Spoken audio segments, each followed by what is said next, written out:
La siguiente es una presentación de El Mundo de Mañana. Una calurosa bienvenida al Mundo de Mañana. Nos deleita que esté con nosotros. Hoy exploraremos uno de los desafíos más grandes de la humanidad: ¿cómo encontrar la paz? La Enciclopedia de Conflictos desde la Segunda Guerra Mundial, segunda edición, registra más de 200 conflictos desde 1945 hasta el 2005, sin dejar fuera ningún continente durante ese periodo de 60 años. Y la paz continúa siendo una ilusión como siempre. ¿Pero por qué? ¿Cómo es que podemos enviar un hombre a la Luna y explorar la profundidad del océano, pero no podemos descubrir la senda de la paz? Podemos inventar poderosas computadoras, tan pequeñas que podemos sostenerlas en una mano, y podemos componer hermosas piezas musicales, pero no podemos componer la receta de la paz. Los avances tecnológicos no nos han ayudado. Después de la rendición japonesa a bordo del USS Missouri en la bahía de Tokio, el general Douglas MacArthur describió el estado precario del hombre muy elocuentemente al mundo entero a través de la radio. Él reiteró la descripción del problema que encara el hombre hoy. En su despedida al Congreso, usando palabras muy descriptivas, dijo lo siguiente: desde el comienzo de los tiempos el hombre ha buscado la paz.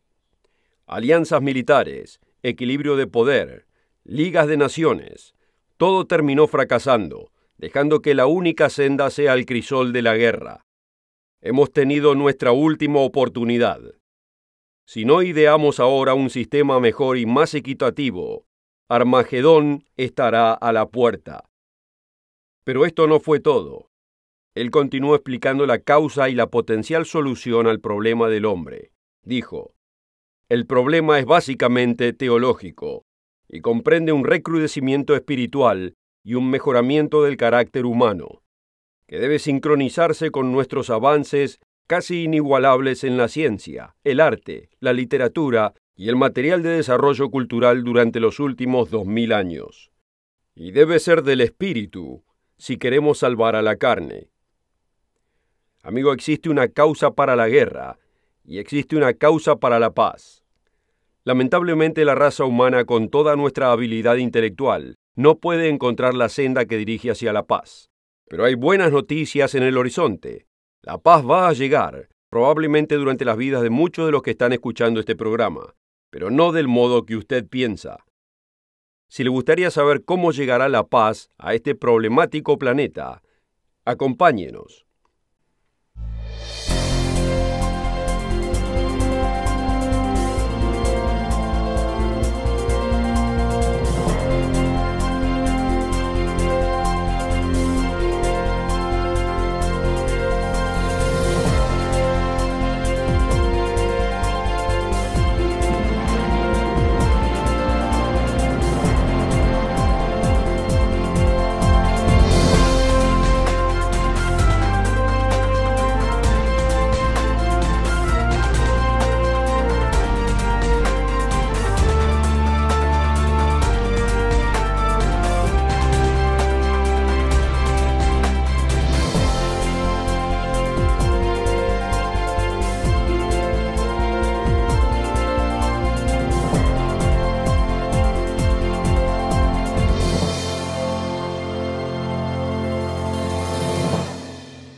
Una calurosa bienvenida nuevamente al Mundo de Mañana. En el programa de hoy conoceremos la causa de la guerra, la senda hacia la paz y cómo llegará eventualmente la paz a nuestro mundo caótico.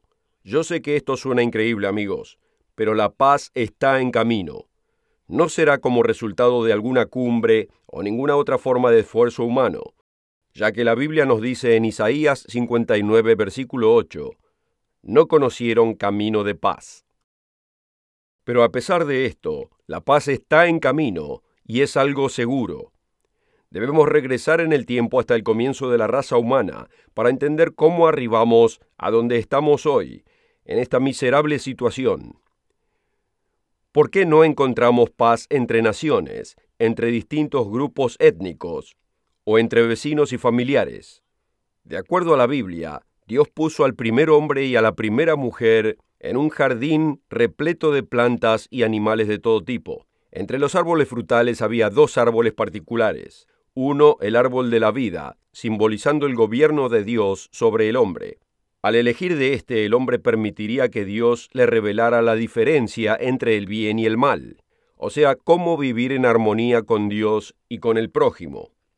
La elección de este árbol lo dirigiría a la vida eterna, pero a nuestros primeros padres les fue advertido que se mantuviesen lejos del otro árbol, el árbol del conocimiento del bien y del mal. Notemos la instrucción de Dios en Génesis capítulo 2, versículos 16 y 17. De todo árbol del huerto libremente podrás comer, pero del árbol del conocimiento del bien y del mal no comerás, porque el día que de él comieres, ciertamente morirás. Este árbol simboliza a la humanidad decidiendo por su cuenta el derecho de determinar lo que está bien y lo que está mal. El elegir de este árbol significa dolor, angustia, sufrimiento, conflicto y muerte. Superficialmente la elección parecía simple, pero la naturaleza humana es tal que no queremos que Dios nos diga a nosotros qué debemos hacer. En cambio, preferimos decidir por nuestra cuenta, y eso es exactamente lo que Adán y su esposa Eva hicieron. Existe un verdadero reino espiritual, y Satanás se le apareció a Eva en forma de serpiente, y desafió el enunciado de Dios, de que el comer de ese árbol los llevaría a la muerte. Notemos cómo Satanás la halagó y manipuló la vanidad de Eva. Entonces la serpiente dijo a la mujer, no morirás. Mas sabe Dios que el día que comieres de él, serán abiertos vuestros ojos, o serán iluminados, y seréis como dioses, sabiendo el bien y el mal. De hecho, Satanás le insinuó que Dios no era justo, y que le estaba mintiendo, que ella no necesitaba a Dios, y que ella podía decidir por su cuenta la elección de su estilo de vida. El versículo 6 confirma que la táctica de Satanás funcionó. Y al ver la mujer que el árbol era bueno para comer, y que era agradable a los ojos, y árbol codiciable para alcanzar la sabiduría, tomó de su fruto y comió, y dio también a su marido, y él comió con ella. Desde ese entonces hemos continuado haciendo la misma elección, la de rechazar los caminos de Dios y de hacer las cosas a nuestro modo. Y esa senda es la senda del egoísmo y del interés propio. ¿Cuántas veces escuchamos a los líderes de las naciones referirse a intereses nacionales en las decisiones que hacen? Lamentablemente, ya sea que hablemos de naciones, vecinos o de una pareja en matrimonio, existe demasiado interés personal y demasiada poca consideración por el prójimo. Como bien dijo el general Douglas MacArthur, debe haber un cambio de naturaleza para que pueda existir la verdadera paz. Los árboles nos enseñan dos caminos de vida. El primero es el camino de dar, de interés altruista por la otra persona. El segundo es el de obtener, preocupándose por el egoísmo propio, sin interés ni consideración por los demás.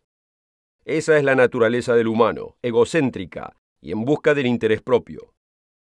El expresidente americano Richard Nixon entendía bien la naturaleza humana y cómo ésta funciona, y él la entendía en una escala geopolítica, y cómo el interés propio está en el alma de la política exterior de cada nación. En su libro Paz Verdadera, el señor Nixon citó a poetas, autores y compositores acerca de sus sueños o ideas de la paz. Dice, aquellos que hacen la paz con el teclado, en vez de las negociaciones, tienen el lujo de ser pacifistas sin tener que enfrentarse a los complejos problemas del mundo cruel y estresante de la verdadera diplomacia internacional. Para ellos, el único obstáculo de la paz es la lamentable escasez de líderes tan desinteresados y altruistas como quieren aparentar ser, y quienes están dispuestos a deshacerse de un pueblerino interés nacional por el interés de obtener la paz del mundo. Ellos esperan que esta era sea aquella en la cual el interés propio, la fuerza que ha manejado a la historia desde un principio, simplemente se evapore. Aunque Nixon reconoce que el problema es la naturaleza del hombre, nunca pone suficiente esperanza en la religión como forma de rescate. Dice, las guerras más sangrientas en la historia han sido guerras religiosas. Los hombres le oraban al mismo Dios y se mataban entre ellos de a miles en la Guerra Civil Americana y de a millones en la Primera y en la Segunda Guerra Mundial. A menos que el hombre cambie, Una paz real debe ser creada en la suposición de que lo mejor que podemos hacer es aprender a vivir con nuestras diferencias en vez de morir por las mismas. Lamentablemente, Nixon estaba en lo cierto. Casi siempre la religión ha sido el problema en vez de ser la solución. Cuando nuestros primeros padres eligieron el árbol de la sabiduría del bien y del mal, fueron echados del jardín del Edén. De hecho, Dios les dijo, vayan y hagan lo que les parece bien. Y desde entonces, ya sean lo que el hombre pone sus manos para crear, es una mezcla del bien y del mal. Esto es especialmente verdadero en el ámbito de la educación, la cual nos enseña cómo ganarnos la vida, pero no nos enseña cómo vivirla. La ciencia y la tecnología nos pueden llevar a la luna, pero al final termina siendo el monstruo que puede destruir toda vida en este planeta. Todo lo que el hombre toca puede tener una buena aplicación, pero casi siempre es usado para el mal. Somos esclavos del correo electrónico y los mensajes de texto. La computadora y la televisión son usadas para esparcir pornografía. Gastamos enormes cifras de dinero alrededor del mundo en atención médica, pero no conocemos la senda de la buena salud. Los gobiernos son regidos por reyes, presidentes, partidos, comités, congresos y parlamentos, pero ninguno nos provee con la paz perdurable. Y cuando el hombre forma a su Dios en su propia imagen, hasta la religión pasa a ser un enemigo de la paz. En 1959, la Unión Soviética le donó a las Naciones Unidas una estatua de bronce de un hombre con un martillo en una mano y una espada en la otra, la cual está forjando una reja de arado. Esta obra de arte es llamada Forjemos espadas en rejas de arado. Simboliza el deseo del hombre de finalizar la guerra y el conflicto, y de convertir los instrumentos de guerra en instrumentos de paz. La inspiración de esta magnífica obra de arte viene de la Biblia. Notémoslo en Miqueas capítulo 4, comenzando en el versículo 3. Dice, y forjarán sus espadas en rejas de arado, y sus lanzas en hoces. No alzará espada nación contra nación, ni se adiestrarán más para la guerra.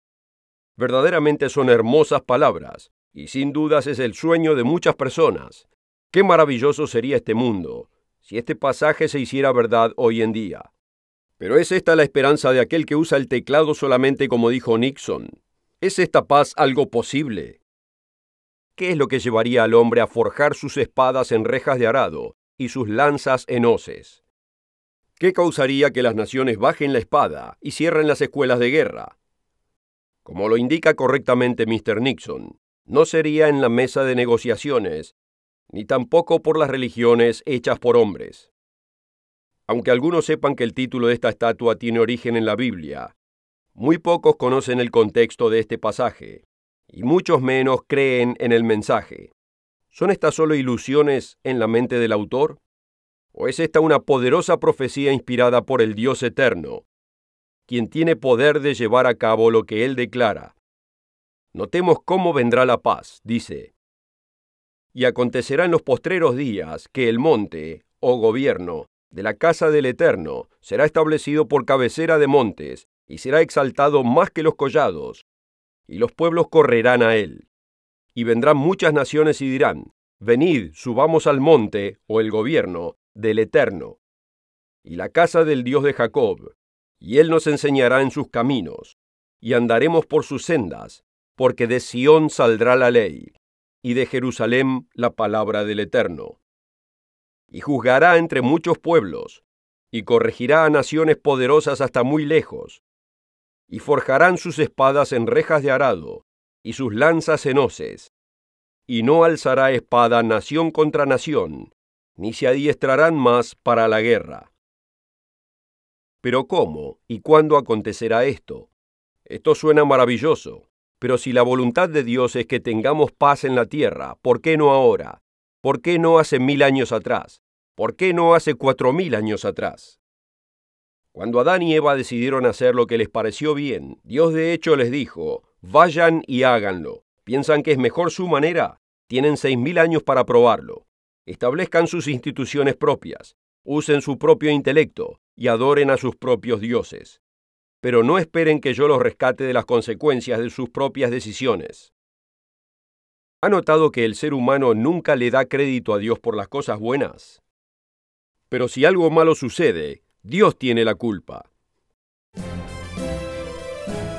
Para recibir esta oferta absolutamente gratis, o si quisiera más información, visite nuestro sitio web mundomañana.org. El sitio es mundomañana.org. Y recuerde de encontrarnos en Facebook y asegúrese de seguirnos en Twitter.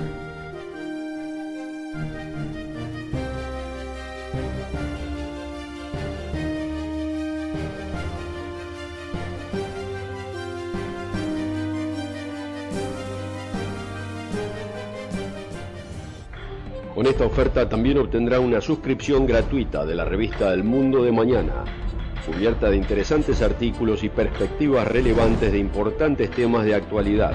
El Mundo de Mañana lo mantendrá actualizado con noticias internacionales, profecía bíblica y el significado de la vida misma. El Mundo de Mañana. Llame hoy.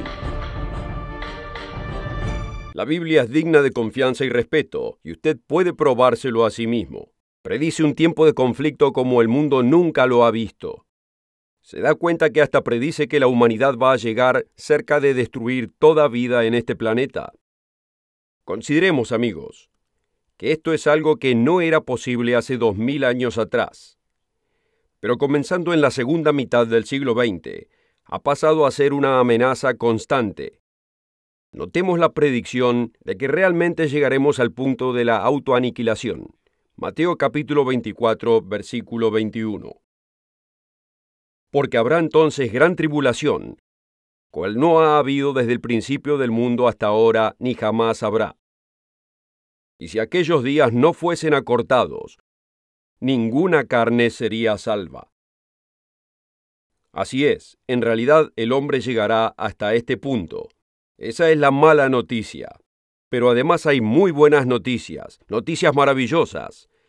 Y esto es cuando el Dios Todopoderoso intervenga y salve al hombre de sí mismo y a pesar de sí mismo. Esto es cuando el profetizado Mesías de los judíos aparezca. Este evento también es conocido en las Escrituras bíblicas como la segunda venida de Jesucristo.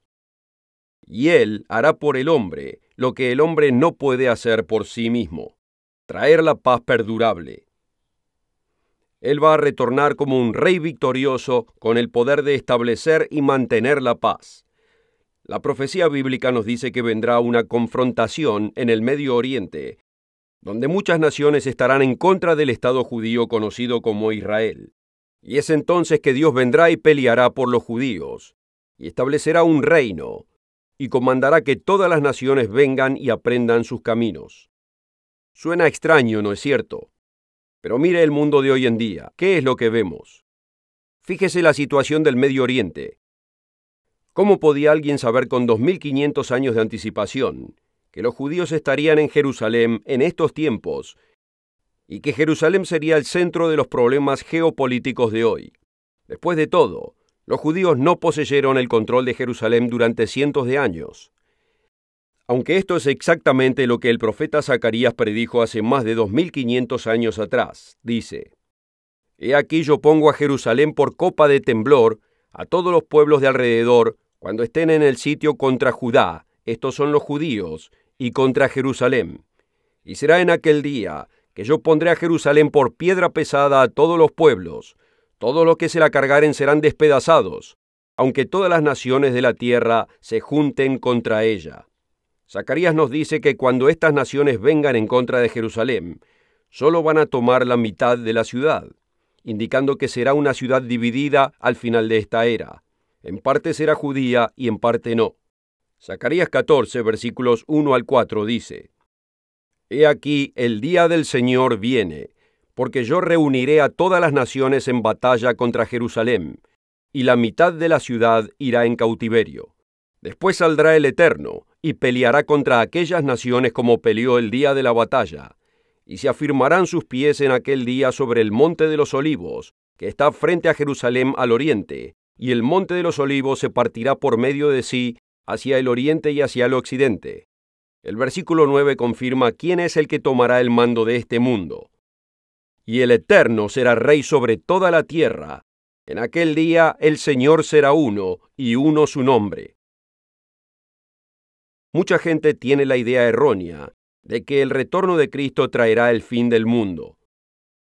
Ellos citan palabras bíblicas y expresiones como Armagedón, pero no entienden el contexto ni el panorama general de donde calzan estas palabras.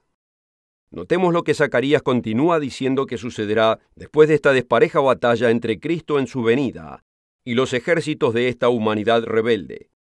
Dice: y sucederá que todos los que quedaren de las naciones que vinieron contra Jerusalén subirán de año en año a adorar al Rey, el Señor de los ejércitos, y a celebrar la fiesta de los tabernáculos. La fiesta de los tabernáculos es uno de los festivales bíblicos que generalmente son rechazados por la profesa cristiandad.